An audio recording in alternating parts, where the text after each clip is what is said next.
There's no shortage of breathless hype about blockchain. What's harder to find is a sober and nuanced discussion of the technology's merits and drawbacks for a particular use case.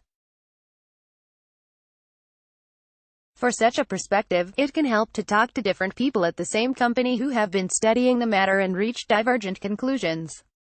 It's not a secret that State Street, the giant U.S. custody bank, is looking to streamline the complex business of securities lending using blockchain. A decades-old industry, securities finance today is a continual dance of manual reconciliation, involving a string of market participants and lending parameters, all of which has become even more complicated since the 2008 financial crash. In theory, distributed ledger technology, DLT, with its shared view of the truth, removes the need for multiple processes and lots of intermediary players.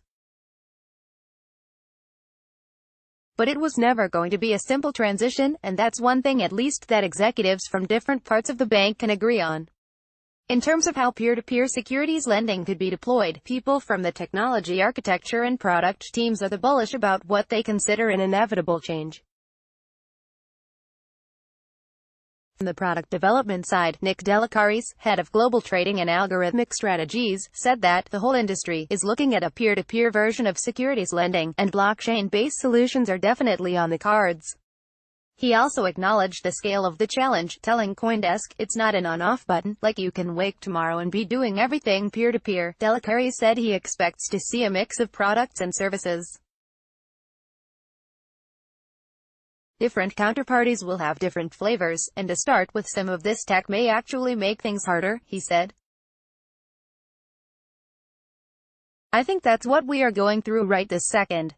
But at the end of the day, we will have a better industry set up." Meanwhile, the pragmatists in the front office, who perhaps take more of a legacy marketplace position, remain wary of such a transformation. Doug Brown, head of alternative financing solutions at State Street, said he sees potential value in using blockchain to enable P2P lending of securities, but cautioned that most of the market isn't ready for it.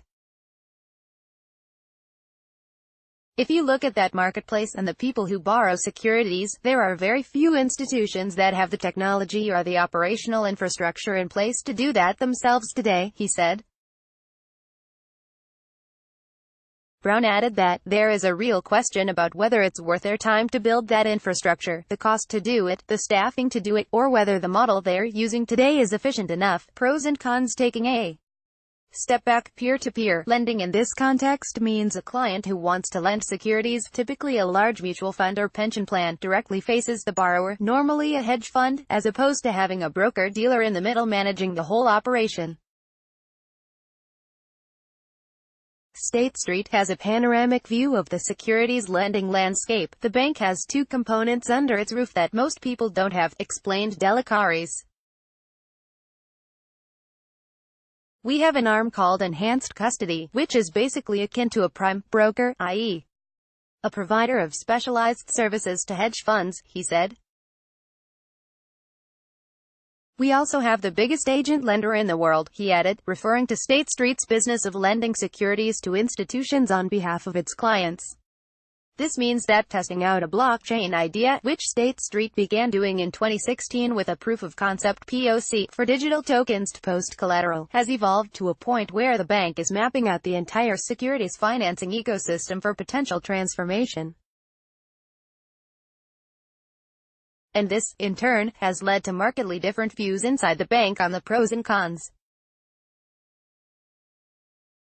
From his front office perspective, Brown conceded a P2P model might make it a little cheaper to borrow securities, while State Street's traditional lending clients might make a bit more on the transaction. But he also reeled off a list of challenges, and in so doing told a familiar story about the real benefits intermediaries and brokers bring to a market. Prime brokers, for example, manage all aspects of liquidity and are charged with finding substitute collateral when required to do so. In addition, going P2P without anyone in between means counterparties would need to do credit due diligence on each other.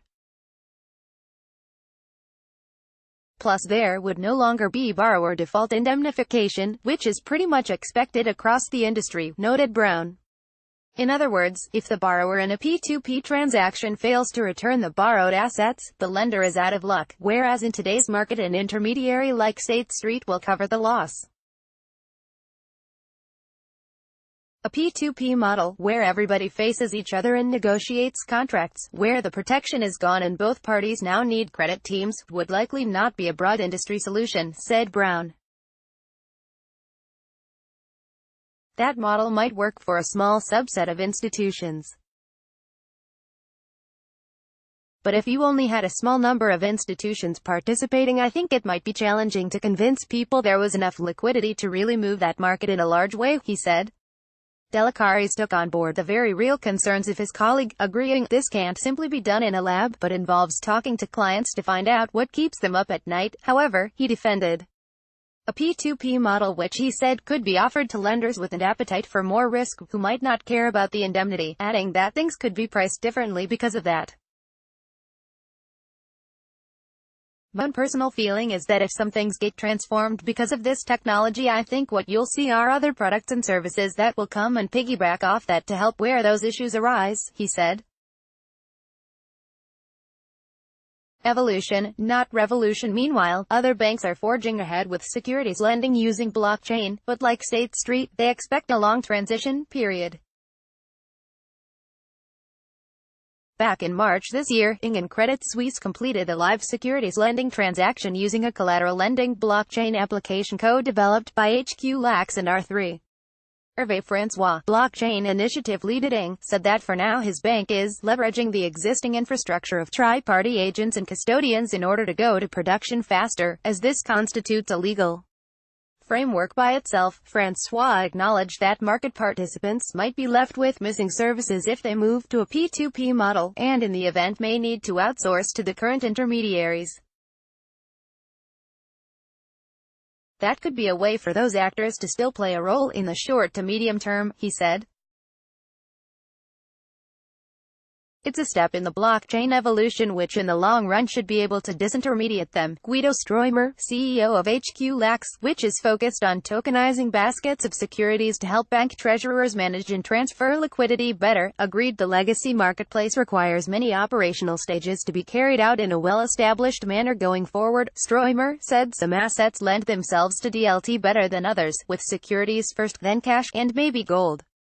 Successful use cases will only thrive in the real world when they have relatively low barriers to entry, said Stroimer, concluding, anything that requires a market user to go through a big bang change has no chance of creating market-wide adoption. State Street image via Shutterstock. The leader in blockchain news, CoinDesk is a media outlet that strives for the highest journalistic standards and abides by a strict set of editorial policies.